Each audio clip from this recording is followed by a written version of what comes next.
આરબ region યોગ instructor કાઉન્સિલે દુબઈના પ્રખ્યાત ઢાંચાઓમાં યોગ અભ્યાસ કરીને આંતરરાષ્ટ્રીય યોગ દિવસ 2025ની ઉજવણી શરૂ કરી. ARYIC એ આંતરરાષ્ટ્રીય યોગ દિવસ 2025ની ઉજવણી શરૂ કરી, જેમાં વિશ્વના સૌથી જટિલ ઢાંચાઓમાં યોગ અભ્યાસ કર્યો હતો, જે પ્રાચીન સ્વાસ્થ્ય પ્રથાઓ અને આધુનિક સ્થાપત્ય ચમત્કારોના સંકલનને પ્રતીકિત કરે છે. આ પહેલ દુબઈના શહેરી દૃશ્યમાં યોગના વધતા સંકલનને દર્શાવે છે, જે સર્વાંગી સ્વાસ્થ્ય અને સુખાકારી માટેની પ્રતિબદ્ધતાને પ્રતિબિંબિત કરે છે. દુબઈના પ્રખ્યાત આકાશરેખા જેમ કે બર્જ ખલીફા અને બર્જ અલ અરબ આ અનોખા યોગ ક્ષેત્ર માટે પૃષ્ઠભૂમિ તરીકે સેવા આપી હતી. વિભિન્ન પૃષ્ઠભૂમિ અને રાષ્ટ્રીયતાઓના અભ્યાસીઓ યોગમાં જોડાયા છે. આ પ્રાચીન અભ્યાસની વૈશ્વિક આકર્ષણ અને અનુકૂળતાને પ્રદર્શિત કરે છે. આ ઘટના એ દર્શાવે છે કે યોગ સાંસ્કૃતિક સીમાઓને પાર કરીને શારીરિક અને માનસિક સુખાકારીને પ્રોત્સાહિત કરે છે.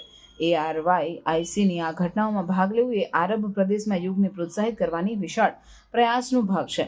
અનુષ્ઠાનોનું આયોજન કરીને ARYIC યોગના ફાયદાઓની ઊંડાણપૂર્વક સમજ અને પ્રશંસા વધારવાને વ્યક્તિઓને તેને તેમના જીવનમાં સમાવેશ કરવા માટે પ્રોત્સાહિત કરવા માંગે છે. આ પહેલ સંસ્થાના સંસ્કૃતિઓ વચ્ચેના અંતરને પાટા પાડવા અને સંયુક્ત અભ્યાસો દ્વારા સુખાકારીને પ્રોત્સાહિત કરવાની પ્રતિબદ્ધતાને દર્શાવે છે.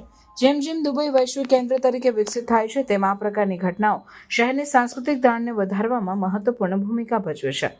તે માત્ર યોગની સમૃદ્ધ વારસાની ઉજવણી કરે છે, પરંતુ તેના નિવાસીઓ અને મુલાકાતીઓ વચ્ચે સંતુલિત અને સ્વસ્થ જીવનશૈલીને પ્રોત્સાહિત કરવામાં યોગદાન મહત્વને પ્રદર્શિત કરે છે. ARYICનું દુબઈના પ્રખ્યાત સ્થળ પરનું યોગ સત્ર શહેરની પરંપરા અને આધુનિકતાનો સુમેળ પ્રોત્સાહિત કરવાની પ્રતિબદ્ધતાને સાકાર કરે છે.